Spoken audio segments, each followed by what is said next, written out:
अध्याय 32 शाश्वत पवित्र राजा। नोवेल हाय द्वारा प्रकाशित। यान के राजा के पास बैठे क्यूई शोधन योद्धा उछल पड़े। उनके हाव भाव एकदम बदल गए। यह बहुत खतरनाक था। एक पल में यह कमजोर सा दिखने वाला विद्वान मानो किसी और ही व्यक्ति में बदल गया। उसकी आभा ने चारों क्यूई शोधन योद्धाओं को भय से कांपने पर मजबूर कर दिया। क्यूई शोधन योद्धा पहले से ही ऐसी स्थिति में थे। मुख्य हॉल में मौजूद बाकी लोगों की हालत और भी खराब थी। कुछ प्रशासनिक अधिकारी इतने डरे हुए थे कि जमीन पर बैठकर मलमूत्र त्यागने लगे। बूम! सूजिमो जमीन पर जोर से पैर पटकने लगा, जिससे बहरा कर देने वाली आवाज आई। सुनहरी ईंटों से पक्की जमीन पर एक बड़ी सी दरार पड़ गई। नीचे एक अंधेरा और उदास नर्क सा था, जिससे एक भयावह और ठंडी आभा फैल रही थी। पूरा महल जोर से हिल गया। धूल उड़ रही थी, मानो आसमान और धरती ढह जाएंगे। उसकी गति भयानक थी। यदि उन्होंने इसे अपनी आंखों से नहीं देखा होता तो कोई भी यह विश्वास करने का साहस नहीं कर पाता कि उनके सामने जो दृश्य है वह मनुष्यों के कारण है। सूजिमो वहां से पहले ही गायब हो चुका था। उसका आकार किसी दिव्य घोड़े जैसा था जो तेजी से आगे बढ़ रहा था। पलक झपकते ही वह यान के राजा के सामने था। तेज, बहुत तेज। सूजिमो यान के राजा से कम 100 फीट की दूरी पर खड़ा था। हालांकि सभी को अपनी आंखों के सामने बस एक धुंधलापन महसूस हो रहा था। यान का राजा और सूजिमो पहले से ही एक दूसरे के बहुत करीब थे। इस समय यान के राजा के बगल में 4 क्यूई शोधन योद्धाओं ने अपने भंडारण बैग से अपने आध्यात्मिक हथियार निकाल लिए थे। दोनों पक्षों की प्रतिक्रिया एक स्तर तक पूरी तरह से अलग थी। यह केवल इस क्षण तक था कि मुख्य हॉल में हर कोई सूजिमो के शब्दों अभी अभी का अर्थ समझ गया। यद्यपि वह यान के राजा से 100 फीट की दूरी पर था, लेकिन सूजिमो के लिए यह बस थोड़ी ही दूरी थी। इतनी कम दूरी में अगर आपके पास पूरे देश की ताकत भी हो तो भी आप एक साधारण आदमी को नहीं हरा पाएंगे। तुम क्या करना चाहते हो? यान का राजा इतना डर गया कि उसका कलेजा और आंतें फट गईं। उसकी आत्मा उसके शरीर से निकलने ही वाली थी। उसकी आंखें भय से भर गई और वह सहज ही पीछे हट गया। सूजिमो के चेहरे पर ठंडक थी। उसने यान के राजा के सिर का मुकुट यूं ही गिरा दिया। राजा के बाल बिखर गए और वह बेहद अस्त व्यस्त लग रहा था। सूजिमो ने एक कदम आगे बढ़ाया, अपनी हथेली को बढ़ाया, यान के राजा के बाल पकड़े और उसे जोर से ऊपर उठा लिया। आह! यान का राजा दर्द से चीख उठा। सूजिमो ने उसकी खोपड़ी लगभग उखाड़ ही दी थी। उसका माथा पसीने से लथपथ था और उसके अंग ठंडे पड़ गए थे। हे नश्वर, तुम्हारी हिम्मत कैसे हुई? यान के राजा को जल्दी से जाने दो, वरना तुम जरूर मर जाओगे। 4 क्यूई शोधन योद्धाओं में से 2 उड़ती तलवारों को नियंत्रित कर रहे थे, एक लंबी कृपाण को नियंत्रित कर रहा था और अंतिम एक तेज धार वाले रूलेट को नियंत्रित कर रहा था। 4 स्पिरिट हथियारों में से सिर्फ रूलेट पर स्पिरिट पैटर्न थे और वह एक निम्न श्रेणी का स्पिरिट हथियार था। बाकी 3 छद्म स्पिरिट हथियार थे और हवा में तैरते हुए सूजिमो के शरीर के अंदरूनी अंगों पर निशाना साध रहे थे और वार करने के मौके की तलाश में थे। यान के राजा को ब्लेड की ठंडक का एहसास हुआ। एक पल में ही उसके शरीर के रोंगटे खड़े हो गए। मेरा नाम सूजिमो है, याद रखना। सूजिमो की आवाज सुनाई दी। कोई भावनात्मक उतार चढ़ाव नहीं था, हालांकि इससे यान के राजा घबरा गए।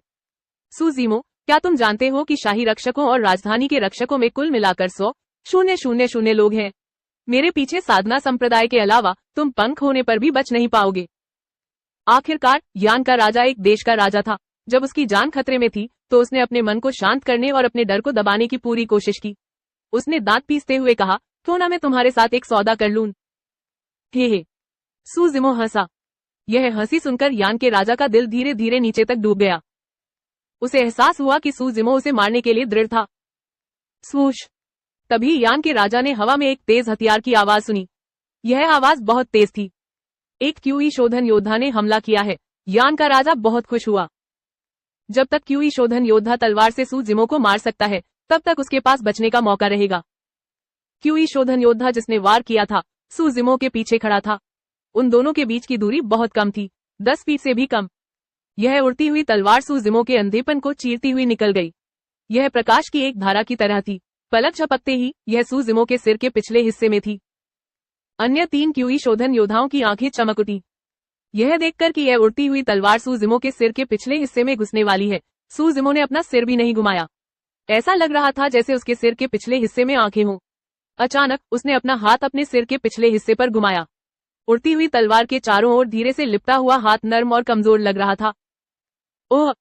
वार करने वाले क्यूई शोधन योद्धा के चेहरे के भाव बदल गए।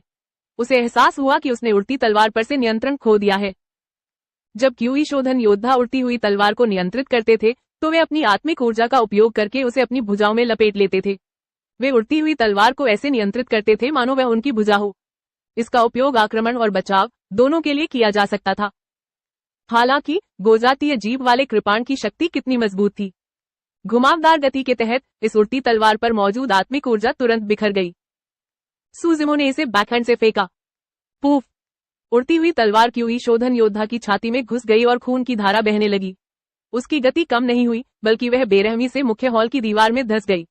खून से सनी तलवार का शरीर लगातार कांप रहा था। पूरी प्रक्रिया धीमी लग रही थी, लेकिन वास्तव में यह बहुत तेज थी। जब क्यूई शोधन योद्धा ने वार किया, उस समय से लेकर जब तलवार ने उसके शरीर को छेद दिया, यह एक सांस से भी कम समय था। उस व्यक्ति के चेहरे पर स्तब्धता थी और उसकी आंखें अविश्वास से भरी थी। उसने अपना सिर नीचे किया और अपनी छाती को देखा जो खून से लथपथ थी। उसकी आंखें एकाग्र नहीं थी और वह धड़ाम से जमीन पर गिर पड़ा। सस! बाकी 3 क्यूई शोधन योद्धा सदमे से हौंफने लगे। वे सहज ही कुछ कदम पीछे हट गए और सूजिमो से जितना हो सके दूरी बनाना चाहते थे। अभी अगर सूजिमो ने वह तलवार उनमें से किसी पर भी फेंकी होती तो कोई भी उसे चकमा नहीं दे पाता। उस तलवार की गति उनकी प्रतिक्रिया की गति से पूरी तरह से अधिक थी। जल्दी जाओ और वरिष्ठ भाई लियू को सहायता के लिए सूचित करो। उन तीनों में से क्यूई शोधन योद्धाओं में से एक भयभीत लग रहा था। वह जल्दी से मुख्य हॉल के पीछे भागा और पलक झपकते ही गायब हो गया। यान के राजा को समय की ये कुछ सांसें 100 वर्षों जितनी लंबी लग रही थी। वे असफल हो गए थे। यहाँ तक कि क्यूई शोधन योद्धा भी असफल हो गए थे। यान के राजा की गर्दन पर बंधी लंबी कृपाण उसकी गर्दन से हटी ही नहीं थी। सूजिमो ने थोड़ा झुककर यान के राजा के कान में फुसफुसाया, झाओ कियान, क्या तुम जानते हो, जिस क्षण मैंने महल में कदम रखा तुम पहले से ही एक मृत व्यक्ति थे। अगर मैं कहता हूँ कि मैं तुम्हें मारना चाहता हूँ तो कोई भी तुम्हें नहीं बचा सकता, भले ही तुम स्वर्ग, पृथ्वी या एचरॉन में हो। विशाल मुख्य हॉल में पूर्ण शांति थी। ऐसा लग रहा था मानो एक व्यक्ति की आभा से सब डरे हुए हों। वे सर्दियों में सिकाडा की तरह खामोश थे। सूजिमो की आवाज तेज नहीं थी, वह बहुत ही कोमल, सौम्य और शांत थी, मानो वह यान के राजा से कोई अनौपचारिक बातचीत कर रहा हो। हालांकि हर कोई इस आवाज के पीछे छिपे खतरनाक कत्लेआम के इरादे को महसूस कर सकता था। यान का राजा इतना डर गया कि उसका पूरा शरीर कांप रहा था। उसके दांत जोर जोर से बज रहे थे। उसके शरीर के निचले हिस्से से गर्मी का एक तेज झोंका निकल रहा था और हवा में खून की बदबू फैल रही थी। झाओ कियान, डरो मत, यह बस एक छुरा है, इसमें कोई दर्द नहीं है। सूजिमो की निगाहें बर्फ जैसी ठंडी थी। उसने एक एक शब्द कहा, मैं तुम्हें जाने दूंगा, नीचे जाकर मेरे माता पिता से माफी मांगना। पूफ! खून की एक लहर दौड़ गई। यान के राजा का विशाल सिर सूजिमो की कृपाण से कट गया और उसके हाथों में आ गया। अपनी मृत्यु तक यान के राजा की आंखें खुली की खुली रहीं। वे भय से भरी रहीं। वास्तव में अगर सूजिमो ने उन्हें चाकू नहीं मारा होता तब भी यान का राजा डर के मारे मर जाता। वह जीवित रहते हुए भी मृत्यु से डर गया था। ताजा खून फूट पड़ा और उसके गालों पर फैल गया। हालांकि सूजिमो को इसकी भनक तक नहीं लगी। ता ता ता महल के बाहर घने कदमों की आहट सुनाई दे रही थी। यान के राजा के शाही रक्षक आ पहुंचे थे। सूजिमो ने यान के राजा का खून से सना सिर अपनी कमर से बांध लिया। उसने आसपास का जायजा लिया और अपने हाथों में पकड़ी लंबी तलवार हिलाई। वह एक जानलेवा आभा से भर गया और ठंडी आवाज में बोला, यान का राजा तो मर ही गया, जो मुझे रोकेगा उसे बेरहमी से मार डाला जाएगा। सूजिमो ने यान के राजा का खून से सना सिर अपनी। अध्याय 33 शाश्वत पवित्र राजा। नोवेल हाय द्वारा प्रकाशित। जिस समय सूजिमो ने यान के राजा का सिर काटा, मुख्य हॉल में मौजूद नागरिक और सैन्य अधिकारी घबरा गए। कुछ की आंखें घूम गई और वे वहीं बेहोश हो गए। कुछ बिना पीछे देखे ही बाहर भाग गए। भागती भीड़ में एक सैन्य अधिकारी भी था जिसका चेहरा भय से भरा था, लेकिन उसकी आंखों में उत्साह चमक रहा था। वह व्यक्ति महल के बाहर एक कोने में भाग गया। थोड़ी ही दूर पर एक साधारण सा दिखने वाला सिपाही तुरंत वहां आया। उस व्यक्ति ने धीमी आवाज में कहा, जल्दी से महल से निकल जाओ और नगर स्वामी लुओ के पास एक कबूतर भेज दो। यान का राजा मर चुका है, हमारा मिशन पूरा हो गया है। रोजर। वह सिपाही तेजी से महल से बाहर चला गया। पलक झपकते ही वह भीड़ में गायब हो गया। मुख्य हॉल में सूजिमो अपने दाहिने हाथ में एक लंबी कृपाण लिए हुए था और उसकी कमर पर यान के राजा का सिर लटका हुआ था। जैसे ही वह बाहर निकलने वाला था, अचानक पीछे से उसे डांटने की आवाज आई। तुम कौन हो? महल में इतना घिनौना व्यवहार करने की तुम्हारी हिम्मत कैसे हुई? सूजिमो ने पीछे मुड़कर देखा। बोलने वाला व्यक्ति और सूजिमो दंग रह गए। बोलने वाले व्यक्ति के गाल पतले थे। उसने एक ढीला ढाला ताओवादी चोगा पहना हुआ था। उसकी बाईं आस्तीन खाली थी। वह एक हाथ वाला आदमी था। यह व्यक्ति जॉयस कबीले का स्तर 8 क्यूई शोधन योद्धा था, जिसका एक हाथ कैंग लैंग पर्वत श्रृंखला में सूजिमो द्वारा अपंग कर दिया गया था और वह मौत से बाल बाल बच गया था। यह आप है? एक हाथ वाले क्यूई शोधन योद्धा ने एक नजर में ही सूजिमो को पहचान लिया। उसकी आंखों का क्रूर रूप तुरंत ही भय में बदल गया। इन दिनों हालांकि उसकी चोटें स्थिर हो गई थी, फिर भी वह अक्सर हर रात बुरे सपनों से जाग जाता था। कैंग लांग पर्वत श्रृंखला का वह जंगली जानवर, जो आत्मिक जानवरों से भी ज्यादा भयानक और क्रूर था, एक ऐसे बुरे सपने की तरह था जिससे पीछा नहीं छुड़ाया जा सकता था। सूजिमो हंसा, उसकी नजरें भयावह थी और उसने धीरे से कहा, तो यह तुम हो? तुम लोग उसे रोको, मैं जाकर संप्रदाय को संदेश भेजूंगा। एक हाथ वाले क्यूई शोधन योद्धा ने सूजिमो के जानलेवा इरादे भांप लिए। उसके मन में प्रतिरोध करने का जरा भी विचार नहीं आया। एक चीख के साथ उसने अपनी उड़ती हुई तलवार को मोड़ा और उस दिशा में भाग गया जहां से वह आया था। एक सशस्त्र क्यूई शोधन योद्धा सूजिमो की कमजोरी के बारे में बहुत स्पष्ट था। अगर उसे सूजिमो से बचना था तो उसे तलवार की गति का इस्तेमाल करना होगा। महल में ऊंचाई सीमित थी, उसे चिंता थी कि वह सूजिमो के हमले की सीमा से बच नहीं पाएगा। केवल बाहरी दुनिया में भागकर, जहां आकाश ऊंचा था और समुद्र विशाल था, वह जीवित रह सकेगा। सूजिमो ने अपने पैर सरकाए और आगे की ओर दौड़ा। पलक झपकते ही वह एक क्यूई शोधन योद्धा के सामने था और उसने उसे मुक्का मार दिया। टकराना। जैसे ही इस व्यक्ति के आत्मिक हथियार को बुलाया गया, सूजिमो की मुट्ठी से उसका सिर फट गया और वह मौके पर ही मर गया। दिव्य घोड़ा क्षणभंगुर समय को समझने के बाद सूजिमो की गति में तात्कालिक वृद्धि और भी तेज हो गई, जिससे उसके लिए अपने प्रतिद्वंद्वी के करीब पहुंचना आसान हो गया। एक बार जब सूजिमो क्यूई शोधन योद्धा के करीब पहुंच गया तो इसका मतलब मौत था। जल्दी। मुख्य हॉल में मौजूद एकमात्र लेवल 8 क्यूई रिफाइनमेंट योद्धा ने निम्न श्रेणी के स्पिरिट हथियार को नियंत्रित किया और सूजिमो की ओर तेजी से बढ़ा। स्पिरिट हथियार रूलेट पर एक चमकदार चमक थी। आत्मा के पैटर्न चमक उठे और आत्मा कलाकृति की शक्ति और गति बहुत बढ़ गई। सूजिमो ने उसकी ओर देखा तक नहीं और उसने अपनी कृपाण को पीछे की ओर घुमाया। दरार। लंबी कृपाण टूट गई, रूलेट पर एक जोरदार झटका लगा और उसकी गति बहुत कम हो गई। सूजिमो ने अपनी हथेली बढ़ाकर हल्के से रूलेट पर रख दी। एक बार घुमाने और हिलाने के बाद रूलेट उसके हाथ में था। शुरुआत से ही सूजिमो रुका नहीं, वह एक और क्यूई शोधन योद्धा की बाहों में जा घुसा, अपनी पूरी ताकत लगाकर उसके करीब पहुंच गया। टकराना। वह व्यक्ति पल भर में उड़ गया, उसका शरीर अचानक हवा में फट गया और टुकड़े टुकड़े हो गया। टूटे हुए अंग इधर उधर उड़ गए और खून और मांस चारों तरफ बिखर गया। कुछ ही सांसों में सूजिमो कुछ क्यूई शोधन योद्धाओं के घेरे से बाहर निकल आया और टूटे हुए हाथ के साथ क्यूई शोधन योद्धा की ओर बढ़ गया। टूटे हाथ वाला क्यूई शोधन योद्धा तेजी से भाग गया। अपनी उड़ती हुई तलवार को नियंत्रित करते हुए उसने अपना सिर नीचे किया और तेजी से लिखने लगा। किसी को पता नहीं चला कि वह क्या लिख रहा है। जिस क्षण क्यूई शोधन योद्धा टूटे हुए हाथ के साथ महल से भाग निकला, उसने अपने हाथों में जो चीज पकड़ी थी उसे आकाश में फेंक दिया। सूजिमो ने गौर से देखा, यह हवा में उड़ता हुआ एक हथेली के आकार का सफेद कागज का सारस था। यह बिल्कुल जीवंत लग रहा था और इस पर किसी आत्मा का प्रकाश चमक रहा था। इसने कुछ बार अपने पंख फड़फड़ाए और सचमुच दूर उड़ गया। पलक झपकते ही यह गायब हो गया। सूजिमो ने स्पष्ट रूप से अनुमान लगाया कि यह सफेद कागज का सारस साधना जगत का एक ताबीज हो सकता है। यह संचार का एक माध्यम था। भले ही वह जानता था, सूजिमो इसे रोक नहीं सका। टूटे हुए हाथ वाला क्यूई शोधन योद्धा सूजिमो की उड़ान की गति से आगे नहीं निकल सका। इतनी देरी से सूजिमो लगभग उसके पास पहुंच ही गई। वह व्यक्ति बहुत घबरा गया। उसने अपनी आत्मा की क्यूई को तेजी से प्रवाहित किया और उसे अपने पैरों के नीचे उड़ती तलवार में प्रवाहित कर दिया। तलवार के एक झटके के साथ वह आकाश की ओर तेजी से भागा। पिछली बार मैंने तुम्हें भाग्य से बच निकलने दिया था, आज तुम यही रहोगे। यह देखकर कि क्यूई शोधन योद्धा टूटे हाथ के साथ आसमान में उड़ने वाला है, सूजिमो जोर से चिल्लाया। उसने लापरवाही से रूलेट ऊपर फेंक दिया जो अभी अभी छीना गया था। वाह वाह! रूलेट प्रकाश की एक धारा में बदल गया और शून्य को चीरता हुआ चला गया। हवा सीटी बजा रही थी और एक रूह को झकझोर देने वाली ध्वनि निकाल रही थी। यद्यपि उनमें से एक आकाश में था और दूसरा जमीन पर था, फिर भी वे एक दूसरे से अधिक दूर नहीं थे। टूटे हुए हाथ वाला क्यूई शोधन योद्धा इससे बचना चाहता था, लेकिन बहुत देर हो चुकी थी।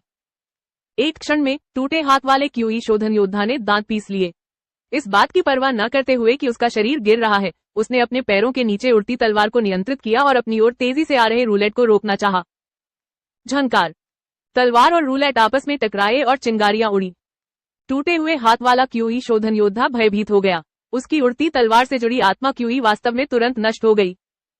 उड़ती हुई तलवार रूलेट से टकराई और नियंत्रण खो बैठी। वह तेज गति से वापस उड़ गई। पूफ! उड़ती हुई तलवार टूटे हुए हाथ वाले क्यूई शोधन योद्धा के पेट के निचले हिस्से में धंस गई। वह क्यूई शोधन योद्धा का जीवन द्वार था, जहां क्यूई शोधन योद्धा का क्यूई सागर स्थित था। क्यूई शोधन योद्धा का क्यूई सागर चकनाचूर हो गया। यह उसकी दशकों की मेहनत की बर्बादी के बराबर था। क्यूई शोधन योद्धा, जिसका हाथ टूटा हुआ था, आसमान से जमीन पर गिर पड़ा और जोर से जमीन पर गिर पड़ा। चारों तरफ धूल उड़ रही थी और उसके शरीर से हड्डियों के टूटने की आवाज सुनाई दे रही थी। टूटे हुए हाथ वाला क्यूई शोधन योद्धा बुरी तरह पीला पड़ गया था और उसके मुंह से खून के झाग निकल रहे थे। सू जिमो को, जो कदम दर कदम उसकी ओर बढ़ रहा था, देखकर उसकी आंखों में अंतहीन नफरत उमड़ पड़ी। उसका चेहरा विभत्स हो गया और वह पागलों की तरह हंसने लगा। तुम्हारा अंत हो गया। मैंने अभी अभी संप्रदाय को सूचित कर दिया है। कुछ ही देर में आधार स्थापना साधक तुम्हें मारने के लिए दौड़ पड़ेंगे। तुम जल्द ही मेरे साथ नीचे आओगे। हा हा हा। ओह। सू जिमो ने अपनी भौहें उठाई और कहा, उस स्थिति में राजधानी में कोई फाउंडेशन स्थापना कल्टीवेटर नहीं है। टूटे हुए हाथ वाला क्यूई शोधन योद्धा स्तब्ध रह गया। आपकी जानकारी के लिए धन्यवाद। ऐसा लगता है कि मैं, सू जिमो, मरने के लिए नियत नहीं हूँ। यान देश की राजधानी मुझे नहीं रोक सकती। सू जिमो के चेहरे पर भाव ठंडे और उदासीन थे। उसने एक कदम आगे बढ़कर टूटे हाथ वाले क्यूई शोधन योद्धा के सिर पर जोरदार प्रहार किया। उसने उस व्यक्ति का स्टोरेज बैग लिया और उसे अपनी बाहों में रखकर भाग गया। यदि राजधानी में अन्य क्यूई शोधन योद्धाओं, राजधानी के रक्षकों और यान के राजा की शाही सेना के साथ फाउंडेशन स्थापना साधक होते, तो सू जिमो के लिए यान देश की राजधानी को जीवित छोड़ना बहुत मुश्किल होता। ऐसा इसलिए था क्योंकि फाउंडेशन स्थापना साधकों और क्यूई शोधन योद्धाओं के बीच बहुत बड़ा अंतर था। यह एक गुणात्मक छलांग थी और वे जो शक्ति प्रकट कर सकते थे वह अत्यंत प्रबल थी। यह सू जिमो को मारने के लिए पर्याप्त थी। हालांकि फाउंडेशन स्थापना साधकों के बिना भले ही स्तर 10 सिद्ध क्यूई शोधन योद्धा हमला करता है, सू जिमो के लिए खतरा बहुत कम होगा। मुझे जल्द से जल्द वहां से निकल जाना है। सू जिमो ने मन ही मन सोचा। यदि वह राजधानी में बहुत अधिक देर तक रुका रहा तो जब आनंदपूर्ण कुल के फाउंडेशन स्थापना साधक आएंगे तब भी वह कठिन युद्ध में फंस जाएगा और मृत्यु से बच नहीं पाएगा। यान के राजा की शाही सेना एक विशाल आयताकार संरचना में खड़ी थी। उनके हाथों में लंबे भाले थे और वे निडर होकर आगे बढ़ रहे थे। एक नजर में ही लग रहा था कि वे घनी भीड़ में थे। मार डालो, मार डालो, मार डालो। हजारों शाही सेना के सैनिक एक साथ दहाड़ रहे थे। यह गगनभेदी था। एक विशाल आभा ने पूरे इलाके को अपनी चपेट में ले लिया। सू जिमो लगभग डूब गया। ये शाही सेना के सैनिक यान के राजा के प्रति पूरी तरह वफादार थे और उनमें दृढ़ इच्छा शक्ति थी। हालांकि सू जिमो में क्यूई शोधन योद्धाओं को मारने की शक्तिशाली क्षमता थी, फिर भी वे भयभीत नहीं हुए और पीछे नहीं हटे। शाही सेना के हर सिपाही की निगाहें तलवारों की तरह तेज थी। उनके हाव भाव ठंडे थे और उनकी हत्या की नीयत तीव्र थी। हजारों की संख्या में शाही सेना के सैनिक एक साथ एकत्र हुए और उन्होंने ऐसी अडिग और मजबूत इच्छा शक्ति का प्रदर्शन किया जिसने किसी के भी मन को हिला दिया। यह थी देश की ताकत। इतनी विशाल आभा और भयानक इच्छा शक्ति के आवरण में यदि वह एक क्यूई शोधन योद्धा होता तो वह बुरी तरह डर जाता और युद्ध से पहले ही हार मान लेता। हालांकि सू जिमो के हाव भाव नहीं बदले, बल्कि उसकी आंखों की चमक और भी बढ़ गई। सू जिमो ने गहरी सांस ली और एनाकोंडा ग्रहण मंत्र का जाप किया। उसकी छाती फूल गई मानो वह सूरज और चांद को निगल जाना चाहता हो। थोड़ी देर रुकने के बाद उसने अचानक अपना मुंह खोल दिया। आह! सू जिमो ने एक लंबी और ऊंची चीख निकाली। सू जिमो के मुंह से हवा का एक जोरदार झोंका निकला। यह आवाज तेज और गूंजती हुई थी। यह धातु को भेद सकती थी और चट्टानों को चीर सकती थी। एक पल में इसने हजारों शाही सेना के सैनिकों की चीखों को दबा दिया। शाही सेना के कई सैनिकों के चेहरे पर दर्द के भाव थे। उनके हाथों के हथियार जमीन पर गिर पड़े और उन्होंने दोनों हाथों से अपने कान ढक लिए। कैंग लांग पर्वत श्रृंखला में सू जिमो ने एक बार अपनी आंखों से देखा कि एक आत्मिक राक्षस एक कमजोर आत्मिक जानवर के शरीर को तेज चीख से चकनाचूर कर सकता है। हालांकि उसकी चीख में इतनी मारक शक्ति नहीं थी, फिर भी वह बहुत शक्तिशाली थी। आम लोग उसका सामना कैसे कर सकते थे? बूम! सू जिमो ने एक कदम आगे बढ़ाया। जमीन कांप उठी, हरी ईंटें फट गई और रेत और बजरी हर जगह उड़ने लगी। यान का राजा पहले ही मर चुका है। मुझे रोकने की हिम्मत कौन कर सकता है? इस पल ऐसा लग रहा था मानो सू जिमो पर किसी प्राचीन राक्षस का कब्जा हो गया हो। उसकी प्रचंड आभा इतनी दमनकारी थी मानो वह दुनिया को नष्ट कर देना चाहता हो। लगभग तुरंत ही उसने हजारों शाही सेना के सैनिकों की आभा को दबा दिया। यान के राजा की शाही सेना के कई सैनिकों को लगा कि उनके पैर जेली जैसे हो गए हैं। उनके चेहरे पीले पड़ गए थे और वे स्तब्ध लग रहे थे। वे सचमुच जमीन पर गिर पड़े और सेना अस्त व्यस्त हो गई। अभी अभी उन्होंने जो शक्तिशाली आभा इकट्ठा की थी वह लुप्त हो गई थी और वे हल्के हल्के हार के संकेत दे रहे थे। तभी सू जिमो जोर से हंसा। उसने तिरस्कार से इधर उधर देखा और उसका आभा मंडल भारी हो गया। यान के राजा ने जिस अज्ञानी व्यक्ति की बात की थी उसके पास एक देश को दबाने की शक्ति थी। अध्याय 34 शाश्वत पवित्र राजा। नोवेल हाय द्वारा प्रकाशित। यान के राजा की शाही सेना का मनोबल बहुत कमजोर हो गया था। सू जिमो ने कोई कदम भी नहीं उठाया। उसने बस हल्के स्वर्गीय कदम का इस्तेमाल किया और विशाल सेना पर टूट पड़ा। 10 मिनट के अंदर ही उसने एक खूनी रास्ता बना लिया था। Bang bang bang. सू जिमो जहां से भी गुजरता, लोग और घोड़े उछल पड़ते। हजारों शाही सेना की घेराबंदी में मानो वह किसी निर्जन क्षेत्र में प्रवेश कर गया हो। कोई भी उसके कदमों को रोक नहीं सकता था। सू जिमो ने मांस और रक्त का पत्थरीकरण सक्रिय कर दिया। उसके शरीर की सभी मांसपेशियां तनावग्रस्त होकर पत्थर जैसी सख्त हो गईं। उसकी रक्षात्मक शक्ति में जबरदस्त वृद्धि हुई। जब शाही सेना के हाथों में मौजूद सुनहरे भाले सू जिमो के शरीर में घुसते तो या तो फिसल जाते या वहीं टूट जाते। वे सू जिमो को जरा भी चोट नहीं पहुंचा सकते थे। कुछ ही देर बाद सू जिमो महल से बाहर निकल चुका था। इस पल सू जिमो का दिल घबरा गया। भागते हुए वह अचानक चकमा खा गया। उसने अपना शरीर नीचे किया और जमीन पर एक विशाल अजगर की तरह रेंगने लगा। स्वूश। सू जिमो के सिर के ऊपर एक खंडी तलवार की चमक फैल गई। क्यूई शोधन योद्धा। सू जिमो उछल पड़ा और उड़ती तलवार की दिशा में तिरछा हमला किया। किसी जंगली सांड की तरह उसने राजधानी की शाही सेना को उड़ते हुए किनारे कर दिया। भीड़ में छिपे क्यूई शोधन योद्धा ने जब देखा कि उड़ती हुई तलवार चूक गई है तो उसके पास प्रतिक्रिया करने का समय नहीं था। जैसे ही वह उड़ती हुई तलवार की दिशा बदलने वाला था, उसे एहसास हुआ कि उसे रोकने वाली शाही सेना पूरी तरह से ध्वस्त हो चुकी है। खून से लथपथ सू जिमो उसके पास आई। इस व्यक्ति के लिए बच निकलना बहुत देर हो चुकी थी। टकराना। सू जिमो ने इस व्यक्ति को एक साधारण मुक्का मारकर उड़ा दिया।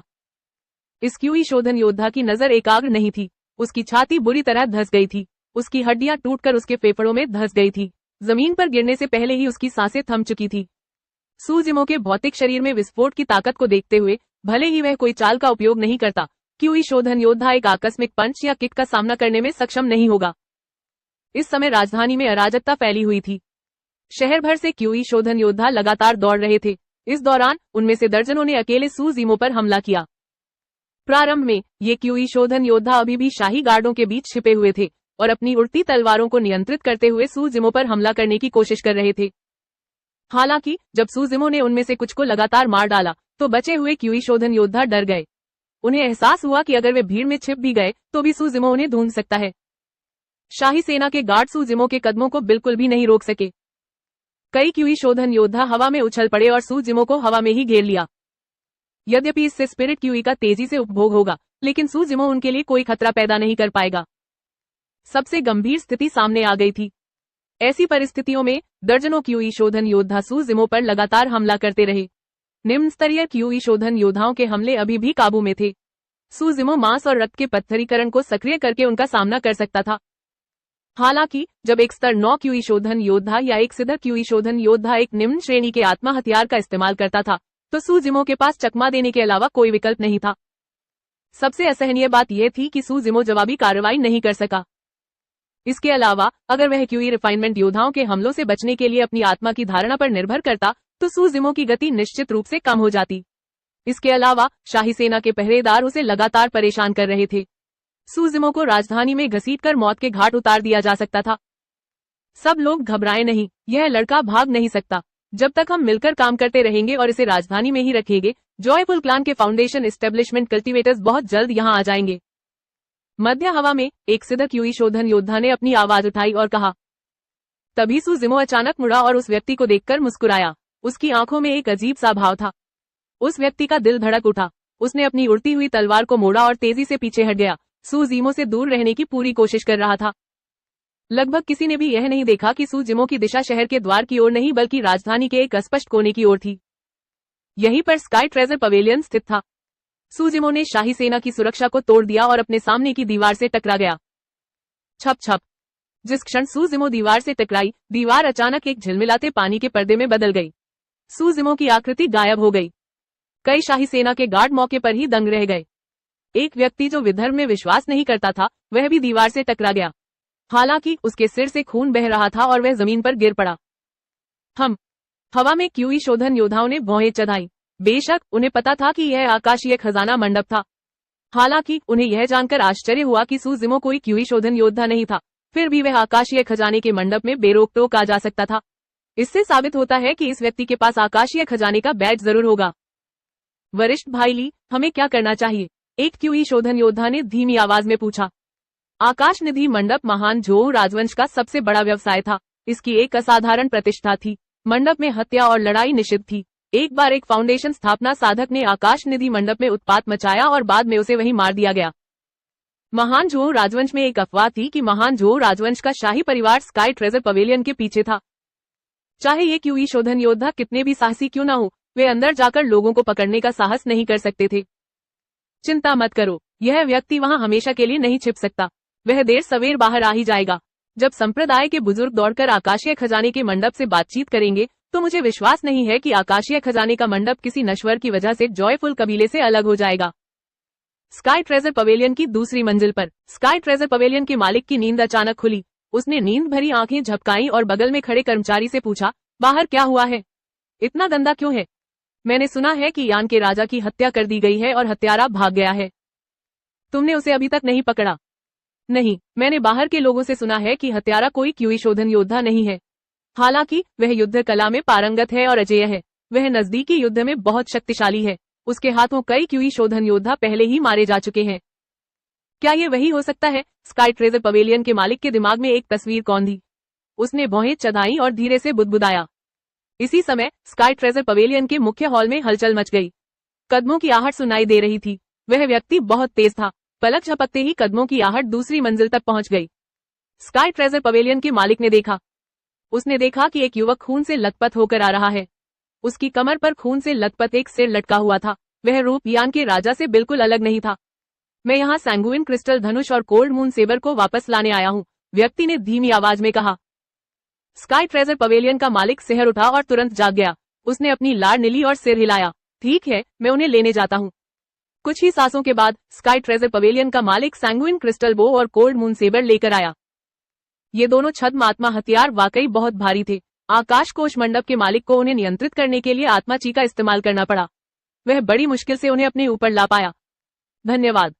उस व्यक्ति ने अपनी कमर पर शीत चंद्र कृपाण लटकाया और पीठ पर तरकश बांधा। उसने अपने हाथों में रक्तवर्णी क्रिस्टल धनुष पकड़ा और जाने के लिए मुड़ा। जब उस व्यक्ति का पिछला दृश्य गायब हो गया तो बगल में खड़े अटेंडेंट ने राहत की सांस ली। उसके चेहरे के भाव थोड़े नरम पड़ गए। यह आदमी बहुत डरावना है, मुझे तो इसके सामने भी डर लगता है, बगल में खड़े अटेंडेंट ने कहा। अटेंडेंट ने कुछ कहने से पहले वह एक पल के लिए रुका। उसने आश्चर्य से कहा, क्या यह हो सकता है कि यान के राजा को इसी आदमी ने मारा हो? यह कौन है? इसने यान के राजा को क्यों मारा? आकाशीय खजाने के मंडप के मालिक के चेहरे पर गंभीर भाव थे। काफी देर सोचने के बाद उसने अपने थैले से एक सफेद कागज का सारस निकाला। उसकी उंगलियों से कुछ आत्मिक क्यूई रिस रही थी और उसने उस पर कुछ पंक्तियां लिखी।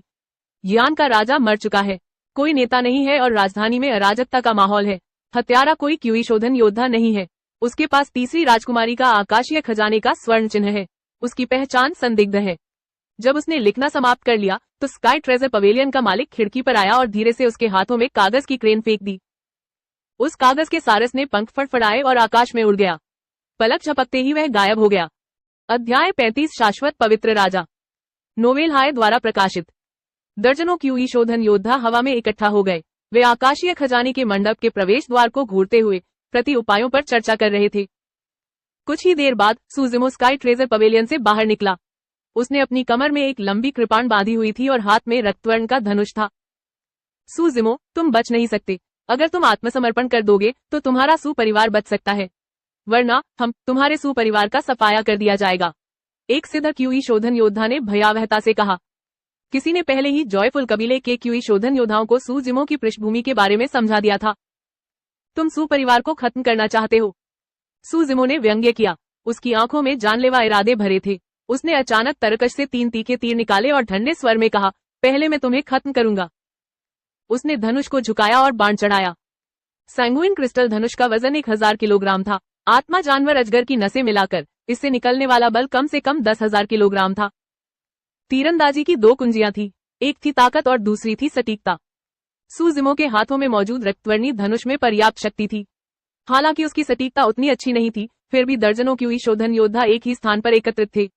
सुजिमो को निशाना लगाने की बिल्कुल भी जरूरत नहीं थी। वह सीधे भीड़ में निशाना साध सकता था। स्वूश! धनुष पूर्णिमा के समान था और बाण टूटते तारों के समान थे। तीनों तीखे तीर लगभग एक साथ छूटे। हवा में बस तीरों के भेदने की आवाज आ रही थी। Poof poof poof. मांस में तेज हथियारों के घुसने की आवाजें सुनाई दे रही थी। इससे पहले कि 3 क्यूई शोधन योद्धा प्रतिक्रिया कर पाते, उन्हें सुजिमो ने हवा में ही गोली मार दी। यह बहुत तेज था। हवा में मौजूद कई क्यूई रिफाइनमेंट योद्धा बिल्कुल तैयार नहीं थे। उन्हें उम्मीद नहीं थी कि सूजिमो उनसे निपटने का कोई तरीका निकाल पाएगी। बाकी क्यूई शोधन योद्धा स्तब्ध रह गए। उन्होंने जल्दी से अपनी उड़ती हुई तलवारें घुमाई और पीछे की ओर भाग गए। उन्होंने सूजिमो से खुद को दूर रखने की पूरी कोशिश की। उनकी आंखें भय से भरी थी और उन्हें एक गहरा डर महसूस हो रहा था। यहाँ तक कि एक सिद्धर क्यूई शोधन योद्धा भी ताकत और गति के साथ 3 तीरों को चकमा देने में सक्षम नहीं होगा। यह देखकर सूजिमो की आंखों में घृणा का भाव छिपा नहीं रहा। वह जोर से हंसा। तुम मुझे अपने जैसे लोगों से रोकना चाहते हो। सूजिमो ने अपनी पीठ पर सैंगुइन क्रिस्टल धनुष बांधा, कोल्ड मून सेबर निकाला और शहर से बाहर निकल गया। कोल्ड मून सेबर के साथ सूजिमो एक बाघ की तरह था जिसके पंख उग आए थे। हालांकि वहां कई शाही रक्षक थे, लेकिन उनमें से कोई भी सूजिमो के जानलेवा कदमों को रोक नहीं सका। जैसे ही सूजिमो आगे बढ़ा, शाही रक्षक पूरी तरह से पराजित हो गए और पीछे लाशों की कतारें और खून की नदियां छोड़ गए। यद्यपि मध्य हवा में दर्जनों क्यूई शोधन योद्धाओं ने हार नहीं मानी और अभी भी दूर से सूजिमो का पीछा कर रहे थे, लेकिन उनके नियंत्रण वाले आत्मा हथियार अब सूजिमो के लिए खतरा नहीं थे। जब एक उड़ती हुई तलवार ऊपर से गुजरी तो सूजिमो ने अब और नहीं टाला। अपनी कृपाण की एक लहर से उसने उड़ती हुई तलवार को पीछे धकेल दिया। स्तर 9 और सिद्धि प्राप्त क्यूई शोधन योद्धा अभी भी निम्न श्रेणी के स्पिरिट हथियार को मुश्किल से नियंत्रित कर सकते थे, जिसे कोल्ड मून सेबर द्वारा उड़ा दिया गया था। अन्य क्यूई शोधन योद्धाओं के पास ऐसा नियंत्रण नहीं था। हालांकि कोल्ड मून सेबर एक छद्म स्पिरिट हथियार था, लेकिन उसमें बहुत सी दुर्लभ स्पिरिट वस्तुएं मिली हुई थी। इसकी कठोरता किसी मध्यम श्रेणी के स्पिरिट हथियार से कम नहीं थी। सूजिमो की प्रबल शारीरिक शक्ति के साथ सेबर का एक वार उड़ती हुई तलवार पर स्पिरिट क्यूई को सीधे बिखेर देता था। यदि नियंत्रण से बाहर हो चुके आत्मिक हथियार को इंपीरियल गार्ड्स की भीड़ पर दागा जाता तो इससे बड़ी संख्या में लोग हताहत होते। समय के साथ राजधानी में इंपीरियल गार्ड्स और इंपीरियल गार्ड्स के बीच भय की भावना फैल गई। जब कुछ लोग पीछे हटने लगे तो अवचेतन रूप से और लोग भी पीछे हट गए। शाही रक्षकों की प्रारंभिक दृढ़ इच्छा शक्ति अंततः पराजित हो गई। भय संक्रामक था। दर्जनों क्यूई शोधन योद्धा हवा में मंडरा रहे थे। उनके हाव भाव भद्दे थे और वे झिझक रहे थे। वास्तव में जिस क्षण सूजिमो ने सैंगुइन क्रिस्टल धनुष उठाया, वह पहले से ही स्थिति पर पूर्ण नियंत्रण में था। कई क्यूई शोधन योद्धा सूजिमो के तीखे बाणों से बचना चाहते थे। उन्हें उससे दूरी बनाने की पूरी कोशिश करनी पड़ी। ऐसा इसलिए था क्योंकि दूर होने पर तीखे तीरों की शक्ति अनिवार्य रूप से कमजोर हो जाती थी। सटीकता में विचलन असीम रूप से बढ़ जाता था और कई क्यूई शोधन योद्धाओं को प्रतिक्रिया करने के लिए ज्यादा समय मिल जाता था। हालांकि साथ ही अगर वे खुद को दूर कर लेते तो इसका मतलब यह भी होता कि उन्हें उड़ती तलवारों को नियंत्रित करने के लिए ज्यादा स्पिरिट क्यूई खर्च करनी पड़ती। वे इसे ज्यादा देर तक बरकरार नहीं रख पाते। जब तक वे थोड़ा और पास आते, सूजिमो मुड़कर तीर चला देता। एक क्यूई शोधन योद्धा मर जाता। यह जानना जरूरी था कि सूजिमो के तरकश में मौजूद 20 तीखे तीर भी सैंगुइन क्रिस्टल धनुष बनाने में इस्तेमाल की गई बची हुई स्पिरिट सामग्री से बने थे। वे छद्म स्पिरिट हथियारों से लगभग अलग नहीं थे। एक बार गोली लगने के बाद, चाहे वह कोई महत्वपूर्ण बिंदु हो या नहीं, तीखे तीरों में निहित शक्ति अचानक फट जाती और क्यूई शोधन योद्धा के भौतिक शरीर को विनाशकारी क्षति पहुंचाती। अगर किसी की बांह में गोली लगती तो बांह अपंग हो जाती। अगर किसी की जांघ में गोली लगती तो जांघ टूट जाती। अगर किसी के शरीर में गोली लगती तो तीखे तीर शरीर में घुसते ही शरीर वहीं फट जाता। यह देखकर कि सूजिमो राजधानी से बाहर निकल गया है, कई क्यूई शोधन योद्धाओं के दिलों में गहरी बेबसी का एहसास हुआ। वे दुविधा में थे। जब वे नगर के द्वार पर पहुंचे तो वहां तैनात कई पहरेदारों ने उसे पहले ही बंद कर दिया था। द्वार पर 10 विशाल राक्षस जैसे घेराबंदी करने वाले क्रॉसबो एक साथ रखे हुए थे। क्रॉसबो के तीर शाही पहरेदारों के हाथों में मौजूद लंबे भालों से ज्यादा मोटे और लंबे थे। तीरों की नोकें ठंडी रोशनी से टिमटिमा रही थी और सूजिमो पर निशाना साधे हुए थी, जो गोली लगने के लिए तैयार थी। सूजिमो का उत्साह चरम पर था। शहर का द्वार ठीक उसके सामने देखकर उसने घेराबंदी के क्रॉसबो की परवाह नहीं की। कोल्ड मून सेबर लेकर वह आगे बढ़ा। मुक्त करना। घेराबंदी क्रॉसबो के पास खड़े गार्ड कमांडर ने अपना हाथ नीचे किया और जोर से चिल्लाया। स्वूश स्वूश स्वूश। 10 विशाल क्रॉसबो तीर निकले, जो तुरंत हवा को चीरते हुए निकले और हृदय को झकझोर देने वाली ध्वनि उत्पन्न की। घेराबंदी क्रॉसबो कितना शक्तिशाली था। जब क्रॉसबो के तीर छोड़े जाते थे तो वे शहर की दीवारों को भी नष्ट कर सकते थे, लेकिन अब 10 क्रॉसबो तीरों का लक्ष्य मांस और रक्त का एक जीवित व्यक्ति था। घेराबंदी करने वाले क्रॉसबो का इस्तेमाल शहर की घेराबंदी करने के लिए नहीं, बल्कि जान लेने के लिए किया जाता था। ऐसा दृश्य प्राचीन काल से पहले कभी नहीं हुआ था और भविष्य में भी इसे दोबारा देखना मुश्किल होगा। क्रॉसबो के तीरों की गति बेहद तेज थी। सूजिमो ने आगे बढ़ने की गति बनाए रखी। लगभग एक पल में क्रॉसबो के तीर सूजिमो के सामने से निकल गए। 10 क्रॉसबो तीर एक साथ इकट्ठे हुए और एक विशाल पत्थर के खंभे की तरह ऊपर की ओर बढ़े। गति भयानक थी। हाँ, सूजिमो की आंखें चमक उठी। सांस छोड़ते हुए उसने कोल्ड मून सेबर को कसकर पकड़ लिया। उसके शरीर की हड्डियां हल्की हल्की चरमरा रही थी, उसकी नसें कांप रही थी और धनुष की डोरी के कंपन की आवाज सुनाई दे रही थी। उसके पूरे शरीर की मांसपेशियां कस गई थी और उसका शरीर मानो एक आकार बड़ा हो गया हो। तोड़ना। सूजिमो ने अपनी कृपाण उठाई और 10 क्रॉसबो तीरों पर जोरदार वार किया। धमाका। धरती हिला देने वाली आवाज के साथ चिंगारियां उड़ी। सूजिमो के हाथ में मौजूद कोल्ड मून सेबर से 10 क्रॉसबो तीर 2 टुकड़ों में कटकर जमीन पर गिर पड़े। हिस। जब महल में मौजूद लोगों ने यह दृश्य देखा तो उनकी पुतलियां सिकुड़कर सुइयों के आकार की हो गई और वे हौंफने लगे। क्या इससे भी उसे कोई नुकसान नहीं हो सकता? यह मानव की ताकत कैसी थी? हालांकि सूजिमो ने 10 क्रॉसबो तीरों को रोक लिया, फिर भी बल ने उसे आधा कदम पीछे धकेल दिया। उसने अपनी थोड़ी सी दुखती हुई बांह हिलाई और शहर के द्वार पर पहरेदारों की तरफ मुस्कुराया। तुम सब खत्म हो गए। शहर के द्वार पर खड़े पहरेदार बुरी तरह डर गए।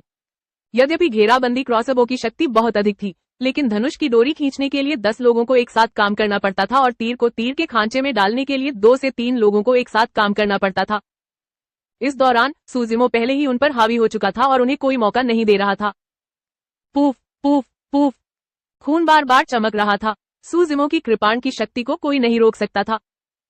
चाहे विशेषज्ञ हों या सिद्ध जन्मजात विशेषज्ञ, सूजिमो द्वारा महान वन्य क्षेत्र के 12 राक्षसों की साधना के बाद ये मुक्केबाज विशेषज्ञ मिट्टी के मुर्गियों और कुम्हारों के कुत्तों जैसे हो गए। वे एक भी वार नहीं झेल सकते थे। यह थी साधना की शक्ति। साधना के मार्ग पर कदम रखने के बाद सूजिमो को न तो षड्यंत्रों और न ही षड्यंत्रों का सहारा लेना पड़ा। उसे 16 साल तक यातनाएं झेलने और हत्या की योजना बनाने की भी जरूरत नहीं पड़ी। मैं तुम्हें खुलकर बता दूं कि अगर मैं तुम्हें मारना चाहूं तो तुम बच नहीं पाओगे। यहां तक कि कड़ी सुरक्षा और क्यूई शोधन योद्धाओं वाला शहर भी मुझे नहीं रोक पाएगा। पलक झपकते ही शहर के द्वार पर तैनात गार्डों को सूजिमो ने मार डाला और एक के बाद एक भाग गए। यह देखकर कि वह शहर से बाहर निकलने ही वाला है, सूजिमो वीरता से भर गया। वह खुद को रोक नहीं पाया और कहने लगा, 10 कदम में एक को मार डाला, 1000 मील तक कोई निशान नहीं छोड़ा। काम पूरा होने के बाद अपनी उपलब्धियों और प्रसिद्धि को छिपाते हुए निकल गया। हा, यान देश की राजधानी तो बस इतनी सी है। सूजिमो ने अपना सिर उठाया और पागलों की तरह हंसा। अध्याय 36 शाश्वत पवित्र राजा। नोवेल हाय द्वारा प्रकाशित।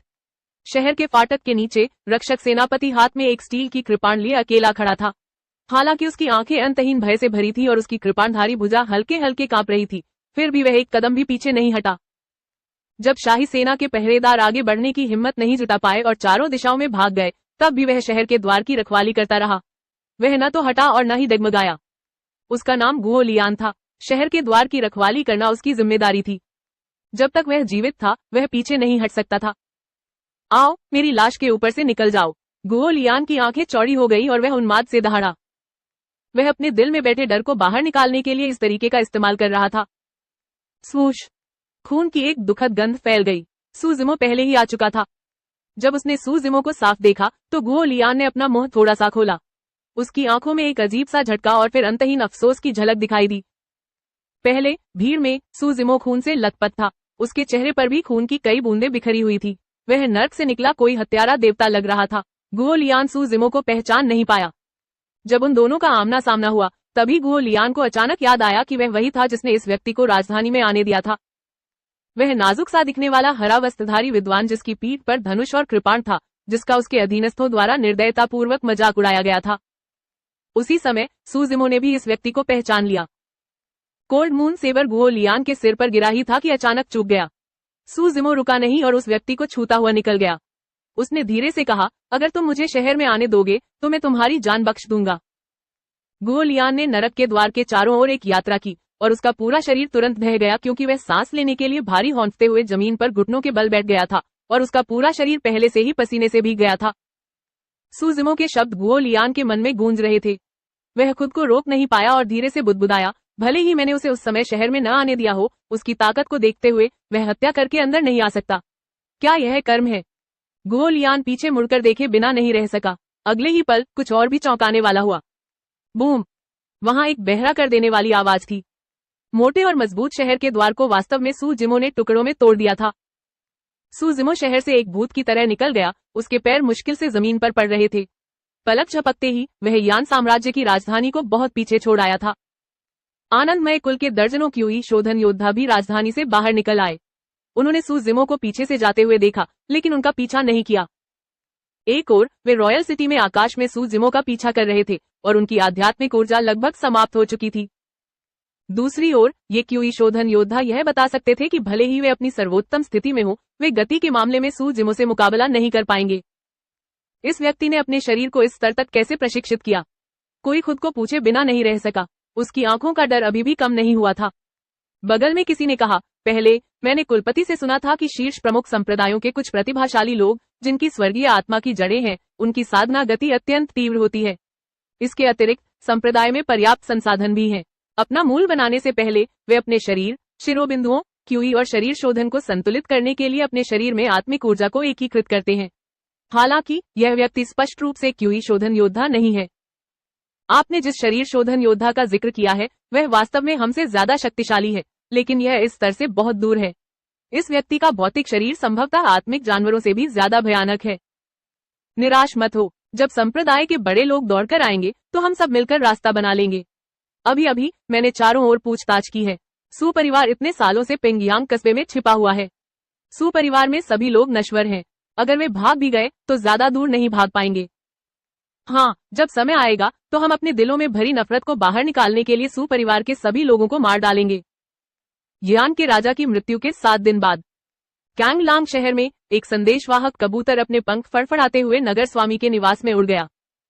यान साम्राज्य की राजधानी से कैंगलांग शहर तक एक संदेशवाहक कबूतर भेजने में लगभग 7 दिन लगते थे। कुछ ही देर बाद नगर प्रभु निवास से एक आदेश आया। यह आदेश पूरी सेना तक पहुंचा दो। यान साम्राज्य पर आक्रमण की तैयारी करो। लुओ तियानवु सुनहरे कवच में लिपटा हुआ था और उसकी कमर में एक लंबी कृपाण लटक रही थी। वह किसी देश का राजा लग रहा था। वह राजसी कदमों से नगर प्रभु के निवास से बाहर निकला और यान साम्राज्य की ओर देखा। वह हंसे बिना नहीं रह सका। मुझे उम्मीद नहीं थी कि सू जिमो सचमुच यान के राजा को मार डालेगा। यह स्वर्ग की इच्छा है। स्वर्ग की इच्छा है कि मैं लुओ तियानवु राजा बनूं। यह एक अनूठा चलन है। इसे और कौन रोक सकता है? बधाई हो महाराज। लुओ तियानवु के पीछे खड़े धूसर वस्त्रधारी बुजुर्ग ने मुस्कुराते हुए कहा। सू जिमो थोड़ा चालाक है, लेकिन फिर भी वह उधार के चाकू से हत्या करने की महाराज की योजना में फंस गया। यान के राजा को मारने के बाद वह भी यान साम्राज्य की राजधानी में ही मरेगा। हा हा हा। लुओ तियानवु गर्व से हंसा। यह एक खुली साजिश है। सू जिमो को साफ पता है कि मैं उसका इस्तेमाल कर रहा हूँ, लेकिन फिर भी वह मेरे झांसे में आकर यान के राजा को मारने में मेरी मदद करेगा। सू जिमो, हाँ, वह तो एक साधारण आदमी है। वह बेकार है। पिछले 10 सालों में उसने जितनी भी किताबें पढ़ी हैं, सब बेकार हैं। श्रीमान, चिंता मत करो। जब मुझे राजा के रूप में ताज पहनाया जाएगा तो मैं निश्चित रूप से आपको ग्रैंड ट्यूटर बनाऊंगा, लुओ तियानवु ने धीमी आवाज में कहा। धूसर वस्त्रधारी वृद्ध ने थोड़ा झुककर मुठियां भींच ली। धन्यवाद महाराज। लुओ तियानवु ने अपना हाथ हिलाया और जोर से कहा, चलो मेरे पीछे युद्ध में चलो। यही समय है प्रभुत्व हासिल करने का। लुओ तियानवु इस दिन का लंबे समय से इंतजार कर रहा था। शहर के सैनिक अपनी तलवारें तेज कर रहे थे और पहले से ही तैयार थे। 15 मिनट से भी कम समय में 50,000 सैनिक और घोड़े इकट्ठा हो गए। उनका नेतृत्व कैंगलांग शहर के 5 भेड़िया रक्षक कर रहे थे।